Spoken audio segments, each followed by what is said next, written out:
Muy bien, muchísimas gracias, Luis, y buenas tardes a todos. Muchas gracias al INCIBE por haberme invitado a esta excelente oportunidad y muchas gracias a vosotros por estar aquí en la casi última ponencia de estos 2 días tan intensos que hemos tenido y que bueno, finalizará después mío con la intervención y cierre del ministro Nadal.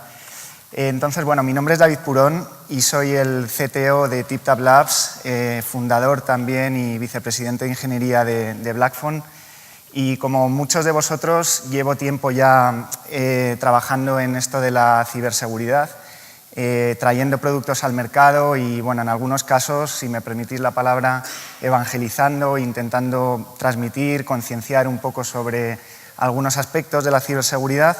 Y es lo que voy a hacer hoy, ¿no? Voy a tratar de hacer esto, de transmitiros un poco las tendencias desde mi punto de vista del mundo interconectado, como rezaba el eslogan de este 11 NISE, de este mundo interconectado por el Internet de las cosas. Entonces, bueno, aquí podéis ver un poco el gráfico de lo que llamamos la evolución de Internet, o la revolución, que dirían algunos. Venimos desde hace mucho, de los años 50, con esas supermáquinas que empezaba a desarrollar IBM y bueno, hemos ido pasando por diferentes estados, ¿no? Por las minicomputadoras, por los ordenadores personales, por los desktop, pasando por los móviles y ahora en el IoT. ¿Qué me llama la atención en este gráfico? Bueno, pues me llama la atención primero el volumen de las cosas, ¿no? Cuando hablábamos de mainframes, cuando hablábamos de esos superordenadores al principio de los 60 y de los 70, pues estábamos hablando de unos volúmenes de miles, quizás decenas de miles, 100.000, podríamos llegar a 1 millón. Ahora mismo con los móviles, yo podría preguntar en esta sala quién no lleva un móvil en el bolsillo, y seguro que nadie levantaba la mano. Hay aproximadamente 6 billones de móviles, 6-7 billones de móviles en el mundo, ¿no? Prácticamente uno por cada habitante del mundo. En el caso de IoT, estamos hablando de unas predicciones de Gartner de unos 20 o 26 billones de dispositivos conectados para el año 2020. Es absolutamente exponencial, ¿no? Y otra cosa curiosa es que ninguno de estos sistemas ha desaparecido. No es que se sustituyan los móviles por los ordenadores, sino todo está conviviendo. Hoy en día tenemos ordenadores, tenemos mainframes, tenemos teléfonos, tenemos Internet de las cosas. Todo esto está conviviendo y lo hace para los administradores de sistemas una absoluta pesadilla, ¿no? Y luego, por último, otra cosa que llama la atención es la cercanía, cómo se nos ha ido acercando la tecnología. Empezamos con los mainframes que estaban en data centers en desiertos de Nevada, en Estados Unidos, y poquito a poco se ha ido acercando, ¿no?, a los PCs que están en nuestras casas, a los ordenadores portátiles que están en nuestras mochilas, a los móviles que están en nuestros bolsillos, y hoy en día de repente llega el Internet de las cosas, que está directamente integrado, está integrado en las cosas. Por ejemplo, el caso que nos viene a la mente a todos del frigorífico conectado. Ese frigorífico que tiene un sensor que puede detectar cuando tú no tienes leche o huevos y que, como no tienes leche o huevos, como está conectado a Internet, pues hace la compra por ti y tu compra aparece solo en casa, ¿no? Parece un caso que, bueno, a algunos os gustará, a otros no. A mí me encanta salir a la calle a hacer la compra, entonces esto me parece un poco demasiado, ¿no? En un entorno, digamos, de consumer, pues vemos estas cosas. Pero ¿qué ocurre, por ejemplo, si queremos controlar otro tipo de stock, el stock de una fábrica? ¿Qué ocurre si somos capaces de sensorizar cada elemento que fabricamos, de saber exactamente dónde está, saber su estado de fabricación, si ha sido bueno, si ha sido malo, y comunicar eso directamente a nuestros proveedores? Esto hace unos años era un señor con una libreta que iba así por las fábricas, iba apuntando y al final eso, pues obviamente es costoso y es ineficiente. Entonces, ahora mismo que empezamos a poder tener estos casos, pues obviamente la industria se está moviendo en este sentido, ¿no? Otro caso de IoT muy claro, el de mantenimiento predictivo, bien sea de máquinas, bien sea de otros elementos. Un coche, por ejemplo, a mí mi coche, el mantenimiento lo tengo que hacer o cada 15.000 kilómetros o cada año y medio. ¿Qué pasa si yo lo he tenido parado en el garaje? ¿Qué pasa si yo le he hecho mi propio mantenimiento, ¿no? Digamos que el modelo de ahora es ineficiente. Deberemos ir a un modelo en el cual haya sensores en el coche y se vaya viendo el mantenimiento real necesario y qué se tiene que mantener. Igual las ruedas están bien, pero el motor no. Y bueno, ser capaz de adquirir todos esos datos y de transmitirlos entre diferentes actores, pues es para mí una revolución.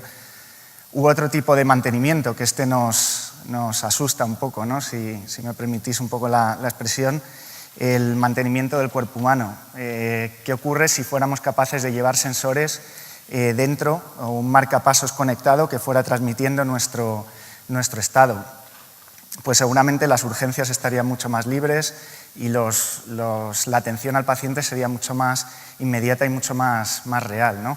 Entonces, estos casos están llegando. Como veis, hay casos en la parte industrial y casos en la parte, vamos a llamarlo, más consumer o más, digamos, menos empresarial. Una primera tendencia que yo os muestro en este gráfico es la gran diferencia que va a haber entre el IoT, entre el Internet de las Cosas consumer e industrial. Esto no es un gráfico mío, es un gráfico que es muy visible y además es un consenso que hay más o menos en la industria. El IoT industrial va a ser infinitamente más grande en el futuro a nivel de inversión y a nivel de número de dispositivos y de actividad y de ingeniería, mucho más grande que el IoT de consumer, que esos termostatos o que esos frigoríficos que ahora estamos viendo, ¿no? El IoT industrial en coches, en máquinas, en energía, en electricidad, ahí es donde va a estar, digamos, el gran bloque de IoT. El IoT industrial, o como se denomina IIoT, es muy difícil de definir. O sea, realmente si preguntamos a 50 personas aquí, probablemente cada uno tenga su definición. Yo os voy a dar la mía, porque realmente a mí me ha costado entenderlo, porque realmente la industria ya está sensorizada. Hay PLCs, hay actuadores, desde los sistemas SCADA tú puedes ver las cadenas de producción, puedes abrir, cerrar válvulas, eso ya se puede hacer. Entonces, ¿qué aporta el IoT sobre lo que ya tenemos ahora? Para mí son tres cosas fundamentales. Una, los datos son adquiridos de manera más eficiente. Yo he visto, por ejemplo, fábricas que están metiendo sensores hechos con una Raspberry Pi en unas válvulas para controlar la temperatura. Es algo que no interfiere en la cadena de producción, pero se hace de manera muy ágil y muy barata. Se sensorizan las fábricas de manera muy ágil y muy barata, sin esos grandes procesos de certificación y compras que había antes. Hay más datos. Antes se tenían ciertos datos que venían de la cadena de producción. Hoy en día se puede tener datos de todo tipo. Se pueden cruzar datos de temperatura de la fábrica, gente que ha entrado, sistemas de acceso, producción, logística, todo cruzado. Muchos más datos de los que teníamos antes, pero cruzados. Y para mí la tercera pata, y quizás más importante, mucho más abierto. Antes los sistemas de IoT, de tecnología operacional, eran totalmente cerrados, se transfería información entre la cadena de producción, quizás algún fabricante, poco más. Ahora mismo la idea del IoT es abrir esos datos, ¿no? Abrir esos datos a absolutamente todo actor que está metido, bien sean clientes, bien sean proveedores, bien sean gente que da inteligencia de negocio, cualquier cosa, ¿no? Cualquier dato que dé, ser capaz de abrirlo y ser capaz de cruzar datos, no solo dentro de una empresa, sino con otras empresas. Esto es un poco la revolución que yo creo que va a venir en el IoT. Pero bueno, como decía el abuelo, me parece que era de Spider-Man, ningún poder viene exento de ninguna responsabilidad y en este caso pues ningún reto, obviamente, viene exento de problemas. ¿Cuál es el problema del IoT general o el número uno? Supongo que os lo imagináis. Estamos en una conferencia de ciberseguridad, estaría mal que yo dijera ahora que es el precio. Es la seguridad, pero no porque lo diga yo. Se han hecho multitud de encuestas, aquí os presento una simplemente. Esto es del IoT Developer Survey de 2017 y Como veis, la seguridad ha arrasado como el problema número 1 que desarrolladores, clientes, proveedores de IoT ven, ¿vale? Un 46,7% respecto a otros problemas, como puede ser la interoperabilidad, la conectividad, la integración, seguridad, es el número 1, siempre. Es lo que está, vamos a decir, frenando quizás más los despliegues de Internet de las cosas. ¿Qué es interesante sobre Internet de las cosas para un hacker? ¿Por qué la seguridad es realmente un problema? Bueno, pues Internet de las cosas está abriendo un mundo nuevo para los hackers que tiene muchas características interesantes. El primero es la escalabilidad, ¿no? la escala del problema. En este congreso hemos estado hablando mucho de la crisis que hubo el 12 de mayo sobre WannaCry. Yo recuerdo una crisis que hubo hace un año exactamente, el 21 de octubre, sobre un ataque de denegación de servicio distribuida, de DDoS, sobre servidores DNS que podemos decir que tiraron Internet. Tiraron Twitter, tiraron Amazon, tiraron... El Internet de medio mundo dejó de funcionar durante un día. Ese ataque se hizo tomando control de 100.000 cámaras conectadas que estaban por el mundo, ¿no? Entonces, al final, la escala del problema, la cantidad de dispositivos que hay, hace muy atractivo para un cibercriminal el IoT. Segundo digamos, punto que hace interesante IoT para un cibercriminal, la escala de los problemas. Hemos hablado también durante este congreso muchas veces del Stuxnet, tenemos el Industroyer del año pasado, que dejó sin luz a Kiev durante una hora, fue atacando una planta eléctrica, los actuadores de una planta eléctrica. Con IoT, al estar pegado a la tecnología, al estar pegado al mundo físico, el daño que se puede crear, desafortunadamente, es mucho, mucho más grande. Luego, por otro lado, tenemos que la tecnología está muy inmadura. Es decir, estamos como en los ordenadores o Internet de los 80, 90, donde apenas había, por ejemplo, encriptación entre páginas. Hoy en día, entre elementos IoT, como las cámaras, apenas hay encriptación. Esto que veis aquí es simplemente una búsqueda muy sencilla en el navegador, en el buscador Sodan. Buscando un puerto y una cabecera, puedes ver cientos y cientos de cámaras que están abiertas al mundo y cuya transmisión no está siendo encriptada, ¿no? Entonces, realmente, la inmadurez de la tecnología ayuda mucho y es muy atractiva para un hacker. Y bueno, por último, me gustaría destacar que IoT siempre, o ahora mismo en este momento, es el elemento más débil de la cadena.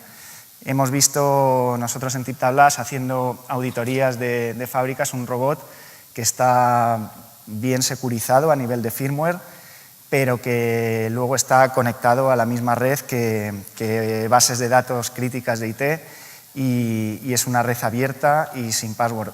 Obviamente el robot va a ser el punto de entrada. Una vez que estén ahí, van a distribuirse por todo el edificio, ¿no? Ahí tenéis, por ejemplo, una noticia de una empresa que se llama Target, que anunció el año pasado, denunció una brecha de datos y habían entrado por sus aires acondicionados. Estaban conectados al mismo sitio de los sistemas de IT, a la misma red, entraron por el aire acondicionado y reventaron toda la información.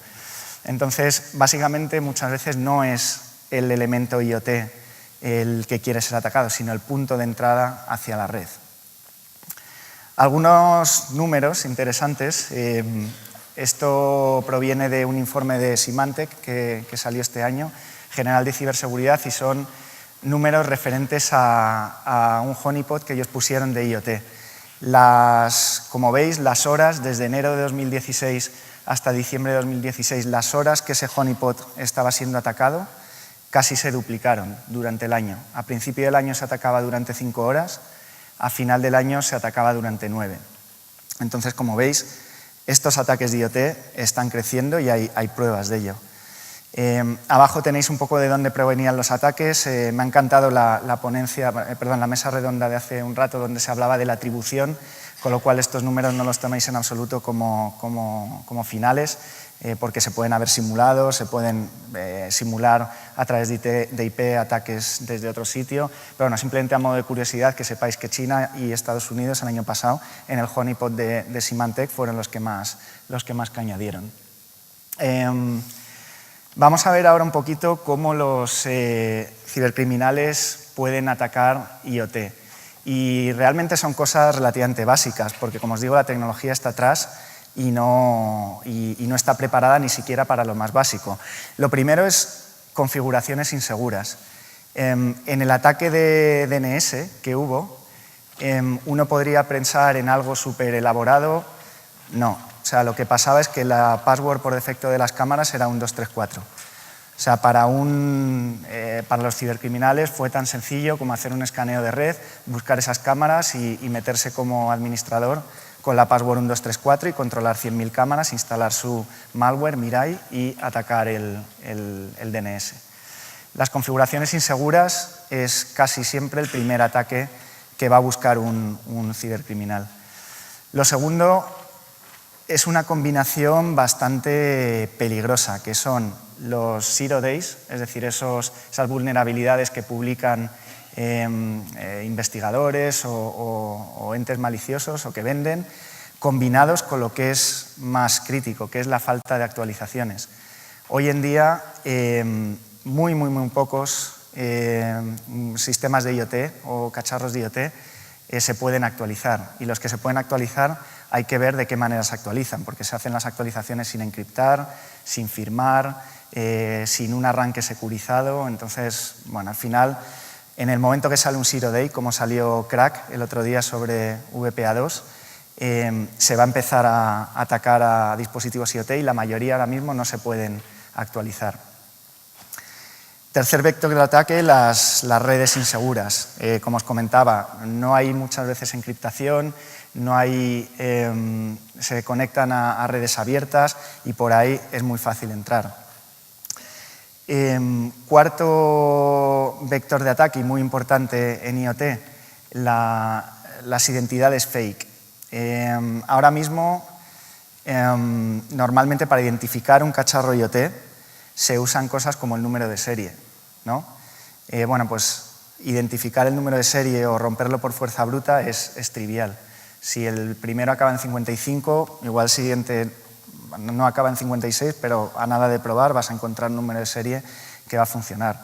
Y eso es, por defecto, muy inseguro, ¿no? Hay que utilizar identificadores mucho más seguros, como hashes, y de diferentes combinaciones, y hay que hacer autenticación de doble factor, hay que intentar autenticar e identificar mucho mejor a los sistemas de IoT. Y luego, por último, el vector físico. Como no, en estos casos, IoT, los sistemas de IoT muchas veces no están vigilados. Pueden estar por el mundo, pueden ser coches, pueden ser cosas de una Smart City que no están vigilados 100%. Entonces, acercarse a un sistema IoT para un cibercriminal, que ahora pasa a ser casi un criminal físico, es relativamente sencillo.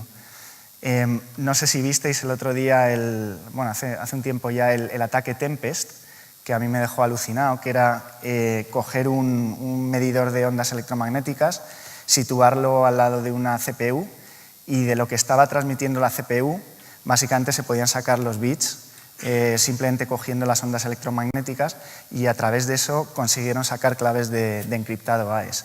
Es impresionante, ¿no? Lo que pasa es que si tú estás con un PC y tienes al lado un tío así con una antena y con un medidor de campo, pues te vas a mosquear. Sin embargo, en un cacharro IoT que está por el mundo, pues oye, la gente básicamente puede hacer lo que quiera, puede ir con el medidor de campo, con una consola, conectarse por USB. Entonces, el vector físico es también importante y hay que protegerlo. Hasta aquí las malas noticias, ¿no? Lo asustados que tenemos que estar todo. Y a partir de ahora las buenas noticias. Hay una tendencia muy importante de ciberseguridad en IoT y hay cosas que se están haciendo muy interesantes. La primera es trasladar al endpoint, al dispositivo, la seguridad. Ahora mismo la seguridad de cloud está más o menos bien, ¿no? Hay muchos sistemas, hay muchos mecanismos de auditorías. Tenemos también sistemas de seguridad perimetral como firewalls y tal, pero ¿qué ocurre? Que eso en IoT muchas veces no es suficiente, porque como os comentaba, los cacharros de IoT pueden estar por el mundo. Bueno, pues hay mucha iniciativa de poner seguridad en el endpoint, en lo que es el cacharrito. Ayer, por ejemplo, sacó ARM una nueva arquitectura de hardware que se llama PSA, que viene securizada de fábrica, ¿no? Entonces se está poniendo mucho foco en lo que es la securización del endpoint y de los dispositivos. Otras buenas prácticas muy interesantes y que os recomiendo que sigáis es lo que se llama la encriptación ligera. Cuando os decía que en IoT no se encriptan las cosas, no es porque no se quiera, muchas veces es porque no se puede. En un encriptado normal para un PC, como puede ser un encriptado AES con una clave de 128, en un chip chiquitín que va a 500 MHz y que tiene igual unos pocos kilobytes de RAM, pues encriptar un fichero de 250K te puede llevar 8 minutos, te puede llevar 10 minutos, no es práctico. Generar un certificado puede llevar horas, ¿no? Lo que se está haciendo ahora mismo es crear algoritmos de lo que se llama encriptación ligera. Ya hay un montón de propuestas. Hay una iniciativa en el NIST, en el National Institute of Standards and Technology de Estados Unidos, que están eligiendo los mejores algoritmos de encriptación ligera. Por ejemplo, hay uno, simplemente por poneros un ejemplo, que se llama Chasqui, que para encriptar un byte, en lo que AES tarda 90 ciclos de CPU, Chasqui lo puede hacer en 7. O, por ejemplo, donde AES necesita 8 kilobytes de librería para meterlo, Chasqui solo necesita 400 bytes. Entonces son algoritmos que encriptan igual de fuerte, pero que pesan mucho menos y son mucho más ligeros, ¿no? Y bueno, el NIST se está reuniendo ahora. Este octubre tenían otra reunión y van a elegir los algoritmos que van a recomendar para la industria. Otra práctica o una tendencia que nosotros estamos viendo es el paso desde soluciones de IoT verticales, donde tú querías hacer un cacharro IoT y llamabas al chino, porque no es donde se hacen estas cosas, y le decías, yo quiero hacer un termostato inteligente, y el chino te daba todo, ¿no? Te daba el hardware, te daba el software, te programaba tu aplicación, incluso casi te decía a qué cloud te tienes que conectar.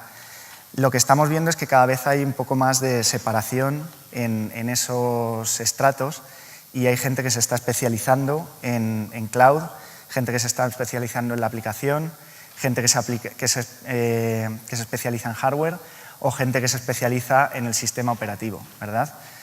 Bueno, pues en esos puntos es donde al estar más especializado se puede dar más seguridad.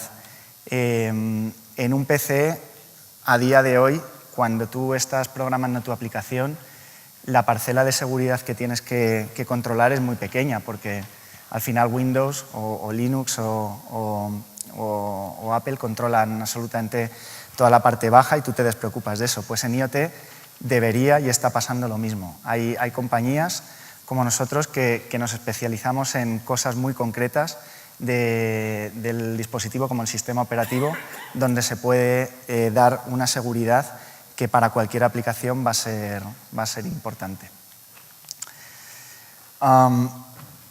Otra tendencia que yo estoy viendo y que va a ayudar a la seguridad es el paso de redes no estandarizadas y no armonizadas a redes estandarizadas y armonizadas. ¿Qué quiere decir una red estandarizada y armonizada? Pues es algo que está regulado, donde hay unas subastas de espectro, donde hay unos límites, hay una regulación, unas leyes. ¿Qué ha ocurrido hasta ahora en IoT? Bueno, pues que como no estaba regulado, han salido redes como LoRa, como Sigfox, que son muy rápidas de desplegar y que tú puedes montar en tu casa donde quieras, irradias en esas frecuencias y no está regulado ni armonizado. ¿Cuál es el problema de esa red? que, repito, son redes que funcionan excelentemente, pero el problema es que al no estar regulado ni armonizado, alguien puede llegar y ponerse a radiar a lo bestia en esa misma frecuencia y hacerte una denegación de servicio, ¿no? Directamente. No va a pasar nada. Legalmente lo puede hacer. Si tú hoy en día coges en la red de 900 MHz de móvil y te pones a radiar a lo bruto, pues probablemente van a venir unos señores y vas a tener un problema, ¿no? Bueno, pues están empezando ya a desplegarse redes armonizadas y estandarizadas de IoT, como NB-IoT o 5G, donde en España pues hay pilotos en Madrid, en Zaragoza, en Barcelona, en un montón de ciudades y que yo creo que a través de esa armonización, de esa estandarización y de esa regulación pues van a ayudar mucho a la seguridad. Y por último, como no nos podíamos ir de este congreso sin hablar de blockchain, ¿no? El famoso blockchain que tiene enfrentado a media industria sobre si es útil, si no es útil. Pues vamos a ver, yo os voy a dar mi opinión, que puede ser, podéis estar de acuerdo o no. Para mí blockchain no es una tecnología, es más una filosofía de cómo hacer las cosas. Se trata de distribuir la información en diferentes sitios, de no centralizarla y de transmitirla y digamos, validarla de manera segura. A mí eso como filosofía me parece interesantísimo, porque te quitas directamente ese punto central, ese servidor central de almacenamiento, de validación, que es un vector de ataque directo, sino que lo distribuyes y, como sabéis, para comprometer una red blockchain tienes que comprometer 50%, vamos, 51%, un poquito más de los nodos que forman la red. Si de verdad llegamos a 26.000 dispositivos IoT en 2020, como dice Gartner, y si de verdad somos capaces de crear redes de blockchain federadas entre diferentes proveedores y entre diferentes dispositivos, con un número suficiente de dispositivos, a mí eso me parece una herramienta súper potente para almacenar cualquier tipo de información, de información gubernamental, información de seguros, de smart cities, cualquier cosa que se almacene en ese sistema, yo creo que va a ser seguro. Entonces, no hemos encontrado todavía el caso de uso de blockchain que haga explotar blockchain más IoT, pero yo creo que lo encontraremos y creo que en unos años sí que veremos esos despliegues. Vamos a ver si no tengo que venir a pedir perdón en unos años. Y bueno, se nos acaba el tiempo ya y simplemente a modo de resumen, 4 puntitos que me gustaría que os quedaseis. Lo primero es la ola que nos viene a todos de IoT, donde va a haber un montón de desarrollo, va a haber un montón de inversión y va a haber un montón de trabajo, sobre todo, que hacer en ciberseguridad. Porque efectivamente, como os digo ahí, la seguridad es el reto número 1 que percibe la industria en Internet de las cosas. La realidad, y esto no me lo invento yo, como os digo, hay pruebas y hay números, es que los ataques de IoT están creciendo y de ahí necesaria la ciberseguridad. Y bueno, por último, es que hay un montón de tendencias, como os digo, un montón de actividades como la criptografía ligera, blockchain, que vosotros seguiría porque es muy bonito estar en medio de esa revolución, ¿no? Entonces yo espero que os unáis a nosotros y que la disfrutéis igual que la estamos disfrutando nosotros y nada más, muchísimas gracias. No sé si tenemos tiempo para preguntas. Si no me dicen nada, si alguien quiere hacer alguna pregunta, yo estaré encantado de intentar responderla.